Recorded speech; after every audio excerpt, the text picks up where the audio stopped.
Donc, cette première article de Dieu et de la Sainte Trinité nous apprend sur la théologie propre,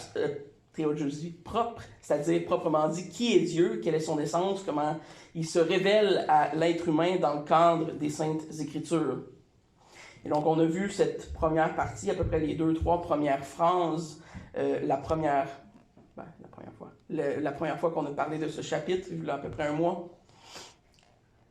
Et maintenant, on rentre dans la section qui nous dit qu'il est esprit très pur, invisible, incorporel, indivisible et impassible.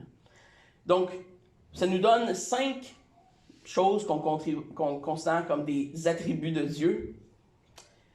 Et ça ne nous les explique pas nécessairement, parce que vous savez, comme je l'ai déjà dit, la confession de foi est un résumé de ce que enseigne la Bible. Donc, l'idée des auteurs, des hommes qui ont mis de l'avant notre confession de foi, était de rassembler historiquement l'orthodoxie chrétienne et de la résumer en une espèce de bouillon très concentré. Là. Vous faites votre petit bouillon de poulet là, dans une petite canne, là, c'est ça. C'est tout ce qui est important, on le compacte, et après ça, on le expand, comme on dit en anglais, on lui fait prendre de l'expansion. Donc, c'est pour ça que chaque mot a sa signification, sa description, et des fois, si on n'a pas tout le langage théologique qui vient avec, ça peut être un petit peu difficile à décortiquer. Donc, j'espère que vous serez à l'aise ce matin, mais je vais faire de mon possible pour mettre le jargon clair. En fait, dans ces 5 attributs, il y en a 3 qu'on pourrait considérer peut-être un peu plus simples quand même à comprendre. Je crois que les 3 premières, quand il nous est dit que Dieu est esprit très pur, bon, esprit très pur, je pense qu'on comprend le concept, c'est-à-dire qu'il est premièrement saint, qui est séparé du péché, qui n'a en lui aucun péché, qu'il est pur dans ce sens. Donc, il est un être sans souillure. Et essentiellement, c'est la même chose qu'on dit de tous les membres de la Trinité, de Dieu, et même Dieu dans son incarnation obéit parfaitement. Mais Dieu dans son essence est esprit pur. Jean 4, verset 24 nous dit « Dieu est esprit et il faut que ceux qui l'adorent en esprit et en vérité. » Donc, qu'est-ce que ça nous apprend? Que Dieu n'a pas de corps comme nous, charnel, corporel, il est esprit. Je pense que celui-là, on le comprend quand même assez facilement. Bon, bien qu'on peut peut-être pas s'imaginer exactement, tant qu'on ne sera pas esprit, je sais pas à quel... en fait, je sais pas exactement comment ça va fonctionner, parce qu'on va avoir, nous, des nouveaux corps, donc on sera jamais esprit comme Dieu l'est. Je me reprends. On est invisible. Il est invisible, voyons. Je t'ai vu sourire, ça m'a mêlé. Il est invisible. Dieu ne peut être observé par la vue, donc... Ouais, arrête de faire des niaiseries, tu me déconcentres. Dieu est invisible. Il ne peut être observé par la vue. Il y a encore d'autres textes nous en parlent. Je ne citerai pas tous les textes des Écritures, là, mais la parole nous dit clairement que l'homme ne peut observer Dieu avec ses yeux. À moins qu'il y ait ce qu'on appelle une théophanie, c'est-à-dire une représentation de qui est Dieu en chair. Et la troisième qui nous est dit, c'est qu'il est incorporel. Bon, ça vient évidemment un peu boucler la boucle de ces 3-là. Esprit, très pur, invisible, incorporel. Incorporel ayant le sens qu'il est esprit, qu'il n'a ni corps ni chair comme la nôtre. Dans 1 Timothée 1, verset 17, on lit dans cette doxologie finale « Au roi des siècles immortel, invisible, seul Dieu, soit honneur, gloire au siècle des siècles. Amen. » Donc, ces 3 attributs qui nous sont donnés de la part de Dieu pour un peu décrire son essence, évidemment, n'enlèvent pas notre finitude. On a quand même de la misère à s'imaginer à quoi peut ressembler un tel Dieu, mais ça nous donne un cadre pour comprendre ce qu'on peut comprendre de Dieu. Et dans notre conception, dans notre langage, ça ne nous semble pas si difficile d'interpréter ces 3 attributs. Mais les 2 prochaines sont plus complexes, un peu plus philosophiques dans un certain sens. Il nous demande de creuser un peu plus les Écritures pour y avoir une bonne compréhension. Mais ces 5 attributs de Dieu nous montrent encore une fois, comme à chaque fois qu'on s'avance et qu'on étudie qui est Dieu, nous montrent que Dieu n'est pas comme nous. Ces attributs nous rappellent que Dieu est radicalement différent de l'homme.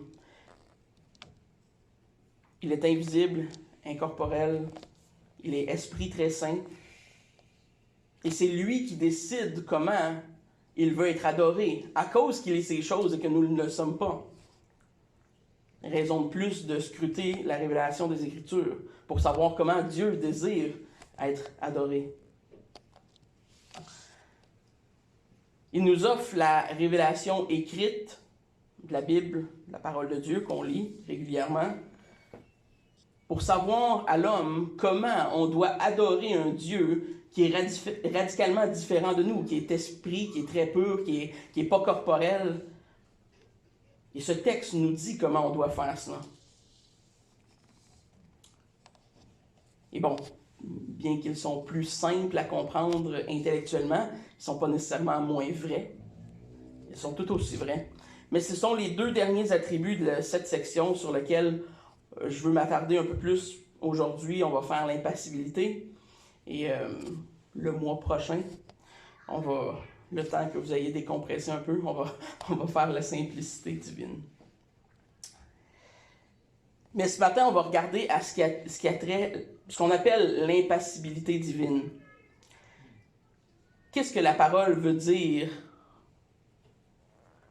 quand il nous dit qu'il est impassible? Qu'est-ce que notre confession de foi reconnaît en un Dieu qui est impassible? Premièrement, savez-vous ce que ça veut dire, impassible? Je vais vous le définir. Je vois des oui, je vois des non. C'est correct.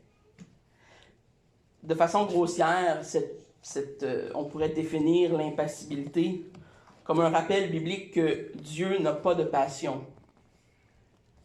Et je vais définir ça aussi, ne vous inquiétez pas.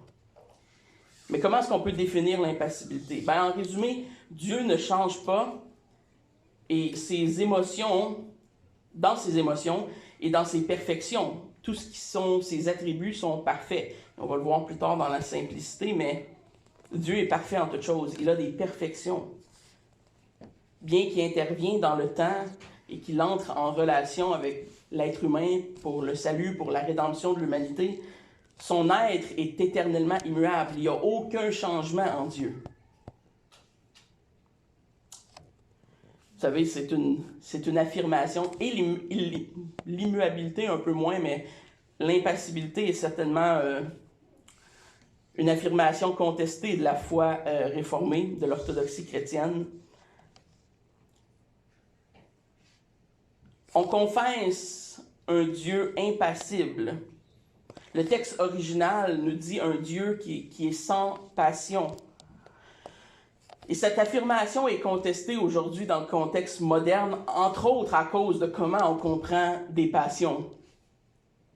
Dans l'usage moderne de comment on décrit l'impassibilité, souvent pour nous c'est synonyme d'indifférence ou d'absence d'émotion ou d'être froid et distant.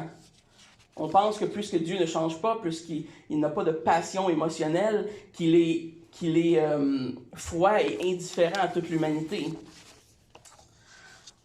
On aime mieux, on dirait dans notre tête, avoir en pensée comme un Dieu qui est capable de s'émouvoir et qui est surtout pas indifférent à l'être humain. Évidemment, je pense que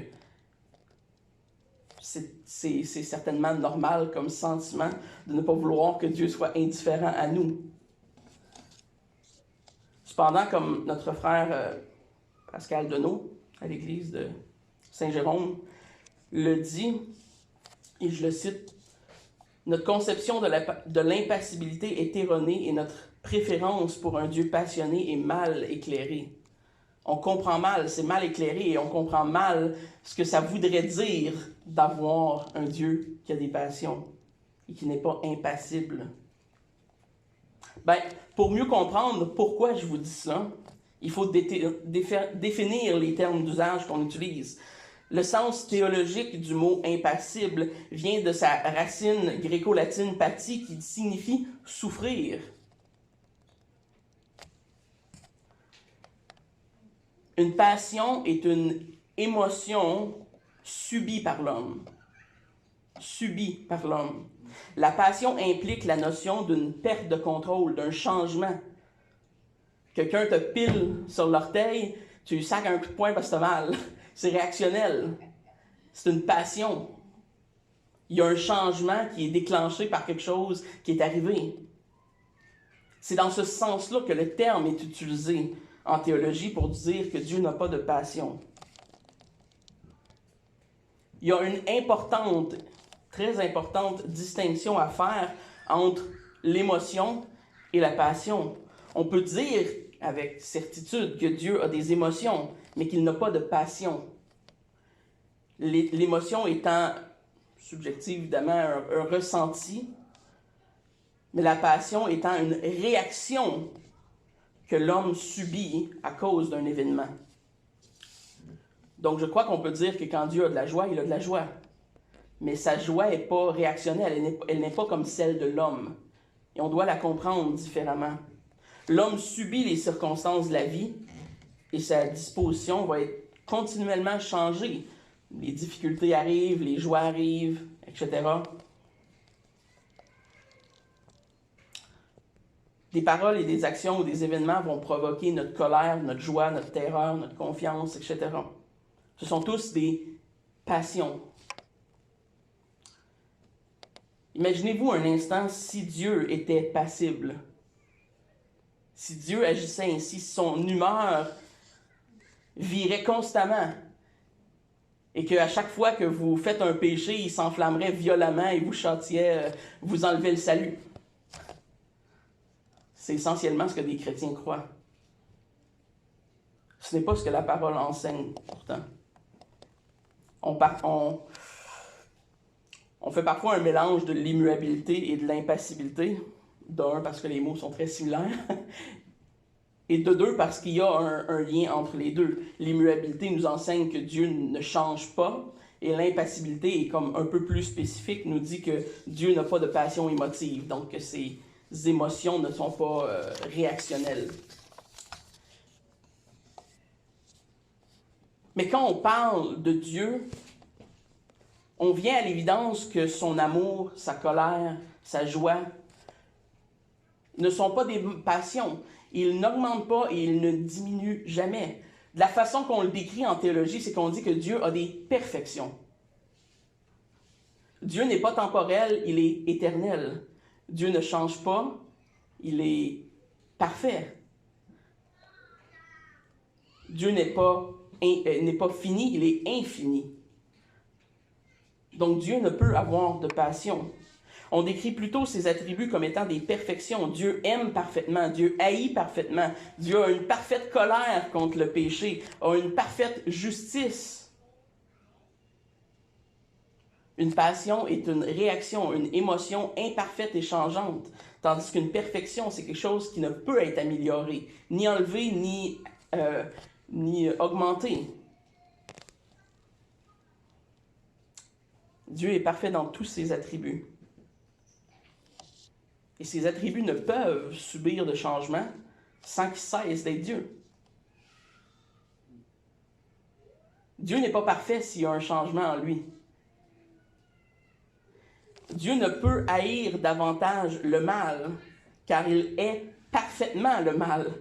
Dans Psaume 7, verset 11, on lit « Dieu est juste juge, Dieu s'irrite en tout temps ».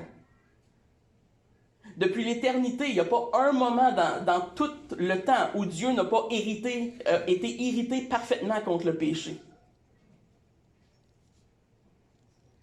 Ça nous aide aussi à comprendre la sévérité du péché et la profondeur de l'amour et de ses autres attributs qui nous sont décrites venant de Dieu, de son essence.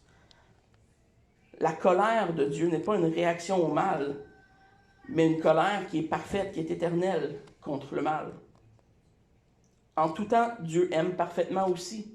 On pourrait prendre tous les attributs que nous trouvons de Dieu dans les Écritures et voir comment ils sont perfection. Contrairement à nous, comment on vit. Donc, c'est la distinction qu'on doit faire entre les passions humaines et les perfections de Dieu qui sont importantes et que l'on doit comprendre pour être capable de lire notre confession et d'acquiescer quand on lit que Dieu est impassible.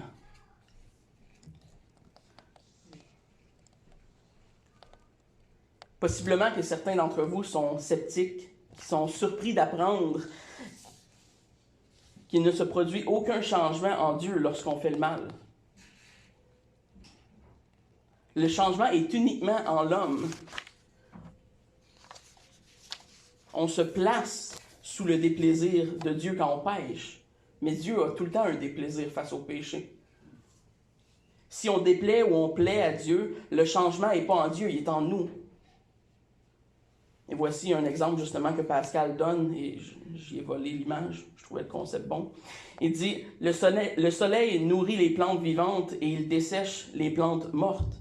Il fait fondre le beurre et durcit le grain.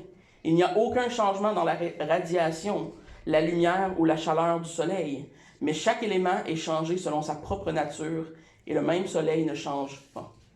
Donc le soleil ne change pas, mais fait pousser les choses différemment. Et selon la nature de ce qui est exposé au soleil, il y a une réaction différente. Mais bon, peut-être que certains d'entre vous ont encore de la difficulté à accepter cet attribut, et c'est pourquoi je passe plus de temps sur celle-ci ce matin, même si je comprends que c'est peut-être un peu plus philosophique, là. Peut-être que vous dites, ben non, c'est pas biblique cette affaire-là. Après tout, les Écritures semblent présenter Dieu parfois comme ayant des passions. On lit certains textes des Écritures et on dit, ben, coudonc, Dieu semble avoir des passions, semble avoir des réactions émotionnelles qui changent en fonction de l'homme. Et on va regarder certains de ces textes, parce que je pense que c'est important de ne pas se sauver et de les expliquer. On voit dans Genèse 5, je vais vous donner les références, Genèse 6, versets 5 à 6, qui dit « L'Éternel vit que la méchanceté des hommes était grande sur la terre, et que toutes les pensées de leur cœur se portaient chaque jour uniquement vers le mal. L'Éternel se repentit d'avoir fait l'homme sur la terre, et il fut affligé dans son cœur. » Intéressant. Exode 32, versets 9 à 14.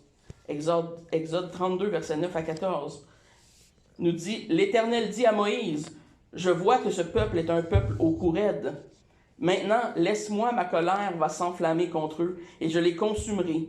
Mais je ferai de toi une grande nation. » Moïse implora l'Éternel, son Dieu, et dit, « Pourquoi, ô Éternel, ta colère s'enflammera-t-elle contre ton peuple, que tu as fait sortir du pays d'Égypte, par une grande puissance et par une main forte? Pourquoi les Égyptiens, dirent-ils, c'est pour leur malheur qu'il les a fait sortir? C'est pour les tuer dans les montagnes et pour les exterminer de dessus la terre. Reviens de l'ardeur de ta colère et repens-toi du mal que tu veux faire pour ton peuple. Souviens-toi d'Abraham, d'Isaac, d'Israël, des serviteurs auxquels tu as dit, en jurant par toi-même, je multiplierai votre postérité comme les étoiles du ciel. Je donnerai à vos descendants tout ce pays dont j'ai parlé, et ils posséderont à jamais. L'Éternel se repentit du mal qu'il avait déclaré vouloir faire à son peuple. Et un dernier texte court dans Éphésiens 4, 30 nous dit « N'attristez pas le Saint-Esprit de Dieu par lequel vous avez été scellés pour le jour de la rédemption. » Donc, il y en a peut-être certains autres, mais ceux-là sont les classiques, souvent que les gens vont utiliser pour dire « Ben non, Dieu a des passions, regarde comment c'est décrit dans la parole. » Vous vous dites sûrement « Ouais, Mick, tu t'aides pas bien, bien. » Est-ce qu'ils ne sont pas des preuves que Dieu a des passions? Et justement, c'est la raison que je ne fais pas juste passer par-dessus ces textes sans les expliquer, parce que je pense que si notre confession dit quelque chose, on se doit d'être juste dans notre compréhension, dans notre argumentaire. Mais c'est souvent ces textes qui sont pris pour essayer d'argumenter contre l'idée de l'impassibilité divine. Il faut comprendre que ces textes ne nous décrivent jamais l'essence de Dieu. Si vous allez relire à la maison ces textes, regardez comment ils parlent. Ils parlent toujours des actions de Dieu, de ce que Dieu fait et non de ce que Dieu est. Et la distinction est hyper importante. Dieu peut demeurer impassible dans son essence tout en répondant par des actions à l'homme de manière condescendante. Il va s'abaisser à l'humanité comme s'il était passible. C'est ce qu'on veut dire par condescendance, qu'il descend, qu'il s'abaisse à notre niveau pour nous permettre de comprendre un agissement. Dieu répond avec le langage, avec des actions que l'homme peut comprendre. Parce qu'il est infini et nous, on est fini. On a une limite. Il doit utiliser notre bagage. Dans ces passages, Dieu nous révèle en s'accommodant à la faiblesse humaine. Il utilise une manière figurative de parler quand il se décrit comme se repentant ou quand il se décrit comme disant que sa colère s'enflamme ou qu'il s'attriste. Ce langage est figuratif pour qu'on comprenne quelque chose qui est en arrière, qui est la perfection de Dieu. Dans ces exemples, la haine parfaite que Dieu a pour le péché. On appelle ces façons de faire si vous voulez l'écrire, là, ça va avoir un gros mot de plus, des anthropopathismes. Des anthropo qui est le mot grec pour homme, là, des anthropopathismes, c'est-à-dire qu'on attribue des passions humaines à Dieu. On attribue à Dieu une façon humaine de réagir. Ça ne veut pas dire que la réaction décrit l'essence de Dieu. C'est figuratif. Pour faire le parallèle, l'Écriture utilise souvent des anthropomorphismes pour décrire Dieu. Et ceux-là, on les cerne plus facilement dans notre pensée parce que c'est un peu plus tangible. Donc, quand que l'Ancien Testament nous dit que le bras de l'Éternel est long, on n'a pas en tête littéralement Dieu qui a comme un long bras. On sait que c'est un anthropomorphisme. On sait qu'on attribue une partie du corps humain à Dieu pour le décrire, pour faire comprendre quelque chose à l'homme avec un langage qui lui est familier. Mais on sait très bien, on vient de le voir, Dieu est invisible. Et plein de textes nous le disent, qu'il est incorporel, qu'il est esprit très pur. Donc, on a moins de difficultés à comprendre ces anthropomorphismes que les anthropopathismes, c'est-à-dire les pensées.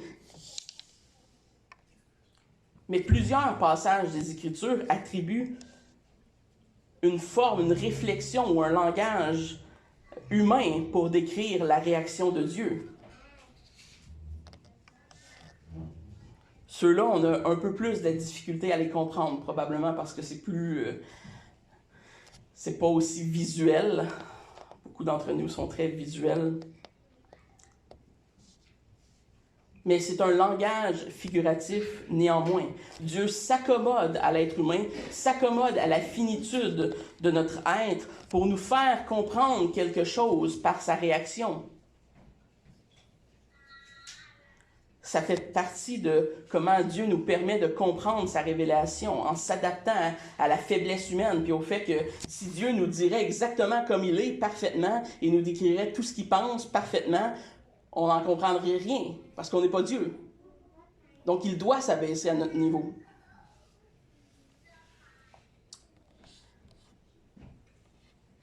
Ceci étant dit, bien que ça explique pourquoi ces passages ne sont pas nécessairement des validations d'un Dieu qui est passible, qui est réactionnel, ça ne nous prouve pas que Dieu est impassible pour autant.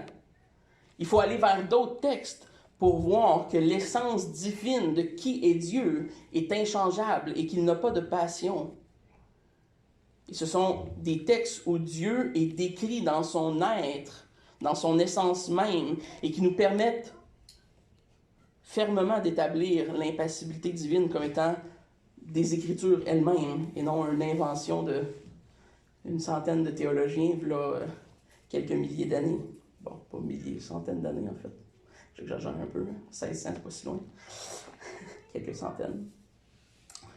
Le premier texte étant dans Nombre 23, 19, un des textes classiques qui nous dit « Dieu n'est point un homme pour mentir, ni un fils d'un homme pour se repentir. » Intéressant, on vient de lire quasiment textuellement le contraire.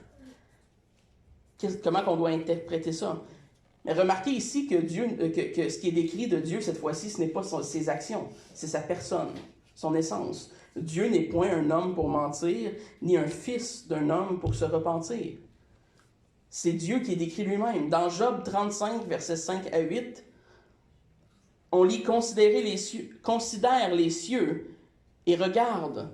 Vois les nuées comme elles sont au-dessus de toi. Si tu pêches, quel tort lui causes-tu? Et quand tes péchés se multiplient, que lui fais-tu? Si tu es juste, que lui donnes-tu? Que reçois-tu qu'il est de ta main? Ta méchanceté ne peut nuire qu'à ton semblable. Ta justice n'est utile qu'au Fils de l'homme. »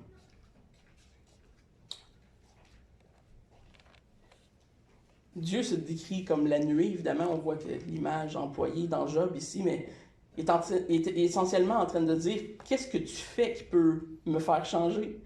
Qu'est-ce que tu vas me donner qui va faire que je suis un plus grand Dieu ou qui va me faire changer?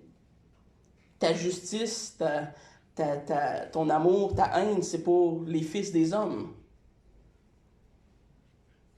Dans Jacques 1, verset 17, on lit « Toute grâce excellente et tout don parfait descendent d'en haut, du Père des Lumières, chez lequel il n'y a ni changement, ni ombre de variation. » Encore une fois, ce texte décrit l'essence de qui est Dieu et non pas une action.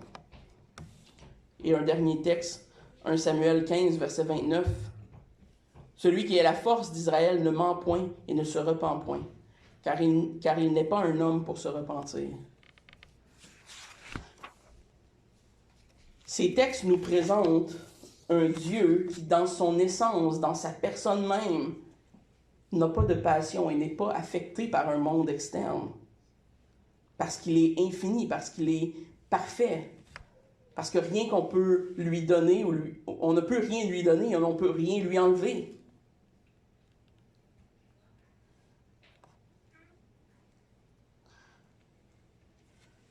À de nombreuses reprises dans l'Ancien Testament, Dieu nous rappelle son nom.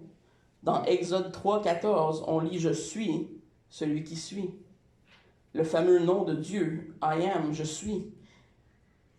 C'est impossible que Dieu soit lui-même parfait, mais qu'il soit affecté par des passions. Vous savez pourquoi? Parce que Dieu deviendrait celui qui devient, et non celui qui est.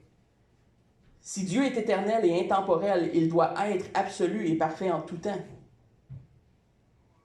S'il y a un potentiel en Dieu d'être plus saint, ou plus bon, ou plus amour, ou plus en colère, il cesse d'être Dieu. Il cesse d'être parfait.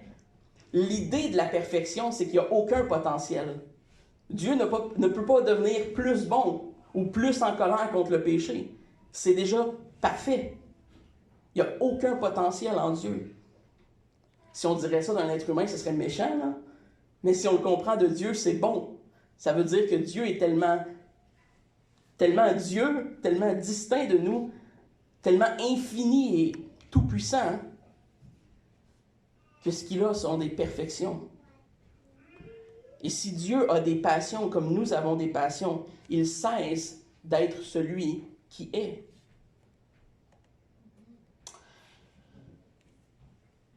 Donc maintenant, on a établi que dans certains textes qui décrivent les actions de Dieu, on voit des anthropopathismes qui décrivent les actions de Dieu. On voit que son essence est impassible et qu'il y a seulement en Dieu des perfections. Et ça nous apporte à la question importante ce matin. Comment est-ce qu'on doit correctement interpréter ces textes qui attribuent des passions à Dieu? Comment est-ce qu'on interprète ces anthropopathismes-là?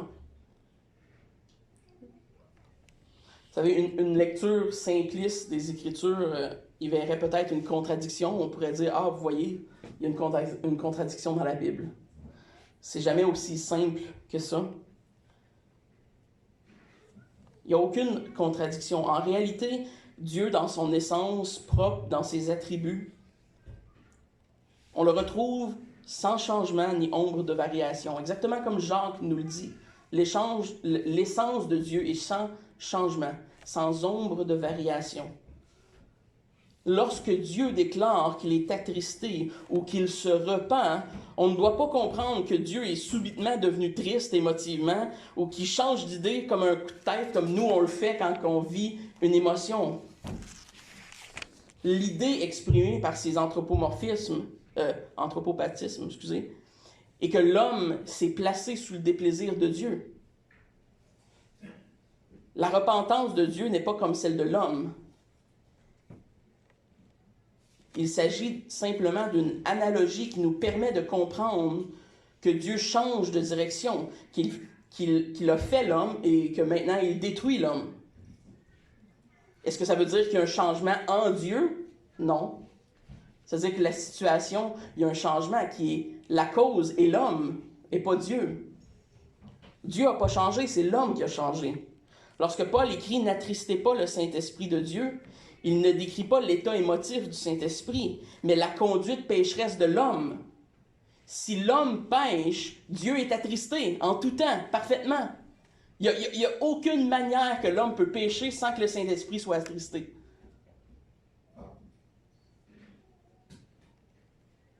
Donc, quand le texte nous dit « N'attristez pas le Saint-Esprit », il est en train de parler à l'homme. Il n'était pas en train de dire que le Saint-Esprit va être vraiment plus triste si on pêche, puis vraiment moins triste si on ne pêche pas. Le Saint-Esprit est toujours parfaitement triste quand l'homme pêche. C'est le statut de l'homme qui change par rapport à la tristesse divine. Ce langage, cet anthropopathisme, ce langage de tristesse, on le comprend. Parce qu'on le vit, on sait c'est quoi de la tristesse. Et donc, on peut s'identifier et ça nous permet de comprendre la défaveur de Dieu face au péché. C'est pour ça que c'est utilisé, ce langage-là.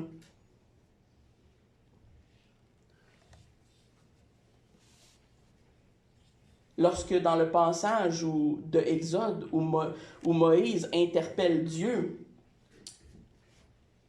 Dieu semble se laisser convaincre par Moïse.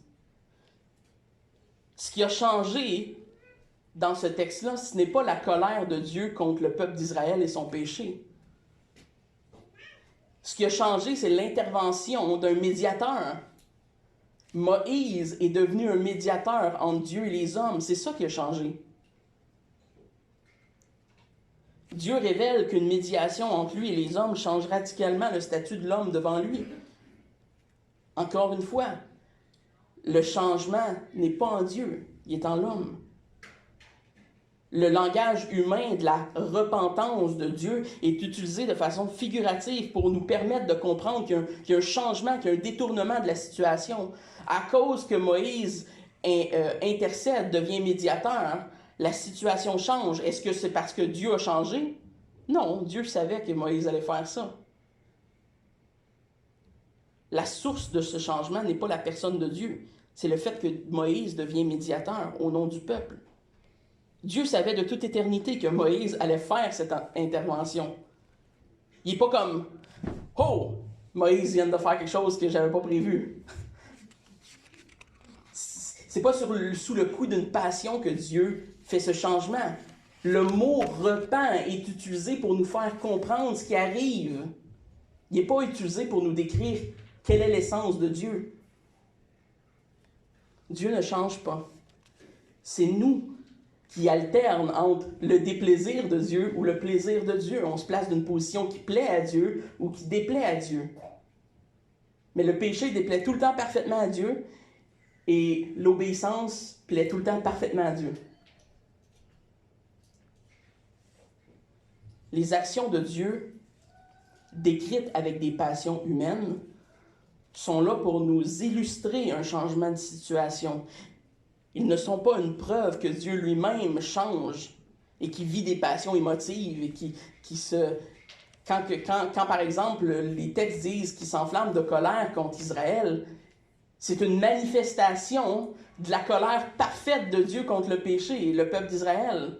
C'est pas que soudainement Dieu est en colère, là, puis que 5 minutes avant, il l'était pas.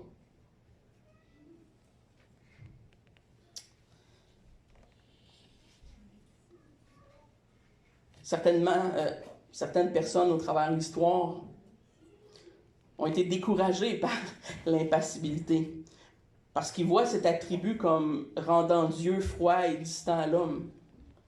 Et c'est pourquoi, je crois, certains s'opposent à cette vérité qui pourtant est quand même assez clairement enseignée dans les Écritures. Mais que ça serve d'avertissement ce matin. L'impassibilité ne rend pas Dieu froid et impersonnel. On ne doit pas voir Dieu comme un être qui est indifférent et qui aime ou qui déteste de façon mécanique. C'est pas ça que l'impassibilité nous enseigne. Dieu est un être personnel qui vient nous chercher, qui vient payer à la croix pour son Fils, qui donne son Fils en rançon pour notre péché. C'est un Dieu avec lequel on va avoir une relation. Mais il se place au niveau de sa créature. Il s'abaisse. C'est exactement ça l'idée de l'abaissement divin. Dieu agit de manière éternelle, parce qu'il est lui-même infini et éternel. Il intervient dans le temps, il fait connaître à l'homme son essence par les Écritures, et dans des circonstances qui sont temporelles, qui sont affectées par le temps, de la façon que nous, on vit. Il nous révèle son infinité d'une façon qu'on peut la comprendre, même si on n'a aucune idée, dans le fond, intellectuellement, c'est quoi l'infinité? Ou c'est quoi l'éternité? On est capable un peu de comprendre qu'il n'y a pas de fin, mais pas de début, ça nous échappe un peu. Il y a une limite à notre compréhension. Et Dieu doit s'abaisser et nous parler d'une façon qu'on comprenne les choses. Dieu agit comme un bon père avec ses enfants. Il approuve ce qu'il aime et il désapprouve ce qui l'attriste. Et ce que ce langage doit nous faire comprendre, c'est qu'on doit chercher la faveur de Dieu.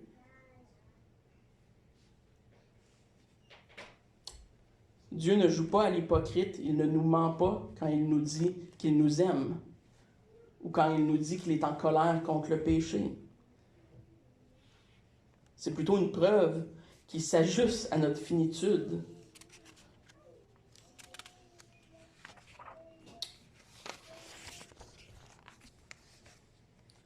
Je sais que quand j'enseigne sur la 1689, puis que c'est un peu plus doctrinal et théologique, certains d'entre vous se disent possiblement « C'est bien beau, toute cette belle théologie-là, puis ces beaux mots-là, mais qu'est-ce que ça change dans ma vie? » Bien, vous savez, comme je le dis souvent, si vous allez voir les gens et les problèmes qu'ils ont dans les églises, vous allez vous rendre compte d'une chose. Ça part souvent d'une mauvaise théologie. En fait, j'argumenterais que ça part quasiment tout le temps d'une mauvaise théologie. Mais il y a plusieurs applications spirituelles et très pratiques et concrètes qu'on peut tirer de cette vérité qui nous est enseignée dans la parole et qui est condensée dans notre confession de foi comme étant l'impassibilité. La première d'entre eux étant que les enfants de Dieu doivent savoir que la bonté de leur Père à notre égard va jamais cesser, augmenter ou diminuer. L'impassibilité nous enseigne à de nombreuses reprises par les textes des Écritures que les compassions de Dieu n'ont pas de fin et que la faveur de Dieu à notre égard n'a pas de fin, qu'elle est parfaite. Vous savez, on dit souvent que les parents aiment leur enfant, peu importe leur agissement, peu importe leur choix, que, bon, un père et une mère, en tout cas, normalement, devraient aimer à tout prix ou dans toutes circonstances. L'idée, c'est que, quand on dit ça, l'idée, c'est qu'on devrait pouvoir compter sur l'amour parental, peu importe la situation. Et cette réalité est réconfortante pour l'homme est parfaite dans l'adoption en tant que chrétien. On peut en tout temps compter sur Dieu comme étant Dieu. Dieu ne cesse jamais d'être parfait. Dieu ne cesse jamais d'aimer ses enfants. Dieu ne cesse jamais d'haïr le péché. On peut prendre réconfort dans les perfections de Dieu. On trouve un réconfort dans le fait que Dieu est inébranlable et que sa personne n'est pas chambranlante à cause de ce qu'on fait. Nous savons que quand il nous donne le salut, que le prochain péché qu'on va faire dans 30 secondes ne va pas nous l'enlever. Parce que c'est pas comme ça que Dieu fonctionne, il est parfait. Et puisqu'il est parfait, quand Dieu pardonne, il pardonne parfaitement.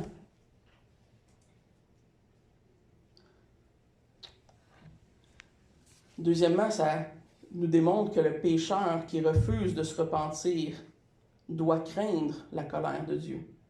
Parce que autant que l'amour de Dieu est une perfection qui nous amène à se réconforter en tant que chrétien, sachant que l'on trouve en notre Dieu une éternelle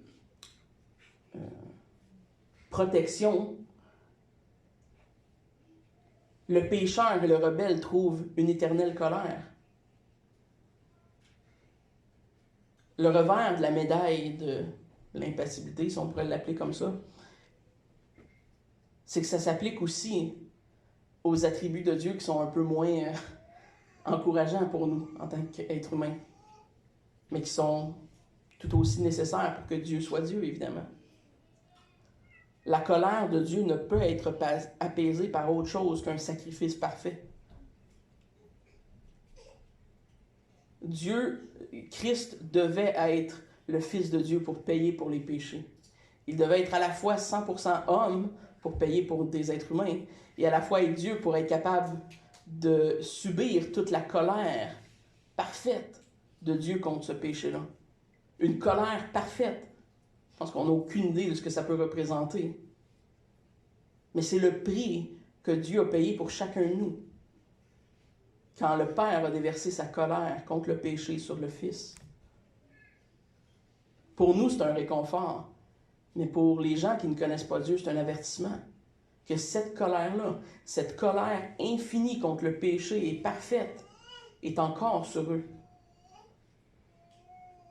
Et que le seul moyen d'être débarrassé de cette colère parfaite, c'est d'être trouvé lavé par le sang de Christ. Amen. Son jugement contre la rébellion et contre le péché est parfait. Et comme l'image de Exode nous l'enseigne avec Moïse qui se met comme étant le médiateur entre Dieu et le peuple, Christ est le parfait médiateur qui se met entre nous et la colère du péché. Heureux tous ceux qui se confient dans le Fils de Dieu, mais malheur à ceux qui continuent à être rebelles. Dieu n'a pas de passion. Alors son jugement contre les rebelles est parfait, éternel, constant, toujours. Ça devrait nous donner un peu la chair de poule, honnêtement.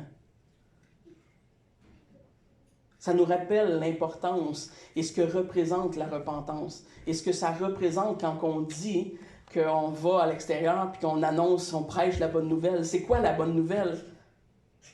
Ben, la bonne nouvelle, c'est qu'il y a un moyen d'échapper à cette colère divine qui est parfaite.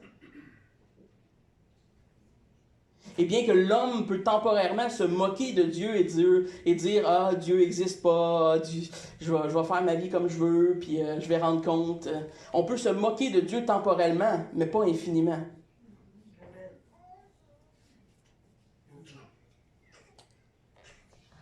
Et troisièmement, l'impassibilité divine est une source de grand réconfort et d'une parfaite assurance en un Père dont la bonté est immuable, c'est-à-dire qu'elle ne change pas.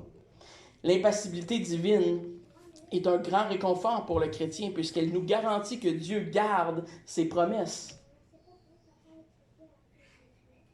On ne pourrait pas dire ça d'un Dieu qui a des passions. On ne pourrait jamais être sûr s'il va changer d'idée ou comment il va réagir. C'est d'ailleurs de la façon que beaucoup de religions opèrent. Il n'y a aucune certitude dans l'islam, à moins que je me trompe, sauf par le martyr. Beaucoup de religions n'offrent aucune certitude quant au salut. Dieu, par sa révélation, nous offre la certitude que puisqu'il est sans passion, quand il octroie son pardon, on peut avoir une pleine assurance que ses promesses sont éternelles.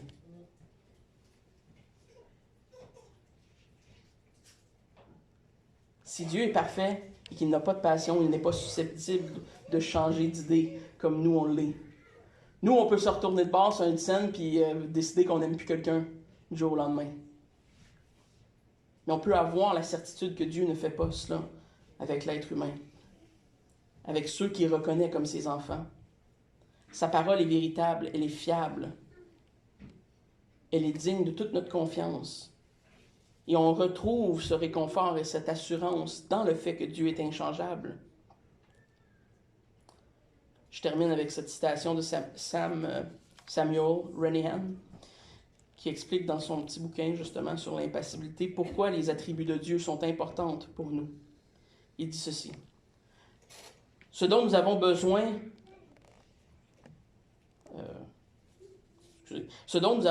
dans nos temps d'épreuve et de difficultés, c'est d'une assise fondamentale, qu'il n'y a rien dans le ciel ou sur la terre, passé, présente ou future, qui puisse déplacer, l'enlever ou la secouer. Lorsque vous êtes dans l'obscurité, dans les doutes et dans les profondeurs de la détresse, de quoi devez-vous vous souvenir? Où la Bible nous mène-t-elle dans nos temps de découragement et de désespoir?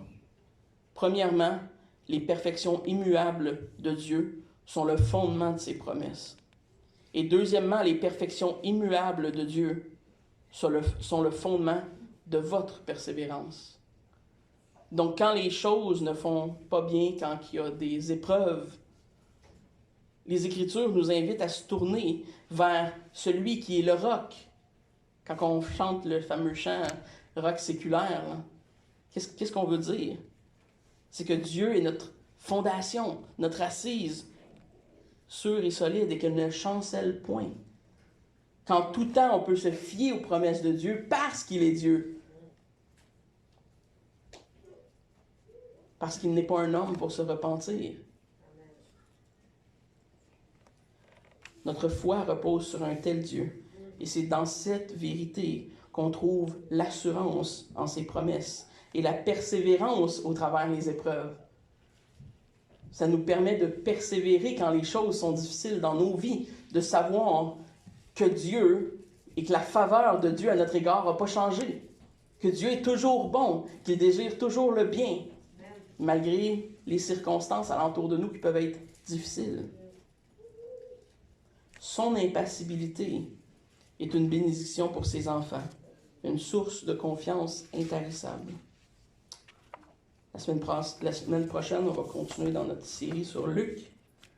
Je vous invite dans la prière pour terminer.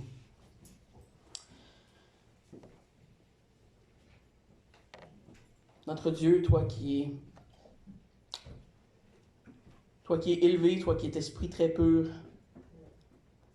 toi, Seigneur, que nous pouvons difficilement comprendre autre que parce que par ta révélation, Seigneur. On reconnaît que tu es infini. On reconnaît, Seigneur, que nous sommes très petits devant toi. Nous voulons, Seigneur, venir devant ton trône de grâce, cherchant le réconfort de ton visage, cherchant le réconfort de qui tu es, de ta personne.